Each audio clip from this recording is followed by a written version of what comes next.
Op internet werd op grote schaal kaarten genomen voor de Slachtermarathon.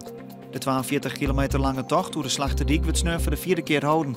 De meeste mensen gaan betierdere startkaart bemachtigen en willen daarom de orenkaart kwijt. De Hazenstrit wij terug Mullen is veiliger maken. Op de Oude Rijksweg terug het dorp wat vissen uit rieden. De dik is op grondplakken sneller maken, werd terug autorijders aanremje matten.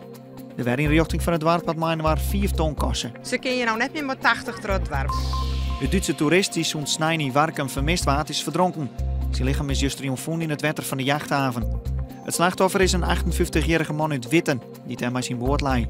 De politie had hem gevonden bij sonarapparatuur.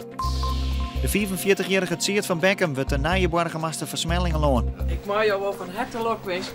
Van Beckham is hik en tijn in Drachten en is nu burgemeester in het Grenzer Merum.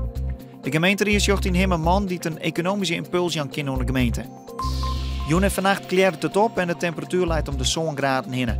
Morgen droeg waren en zinnen en het wordt als zo'n 17 graden.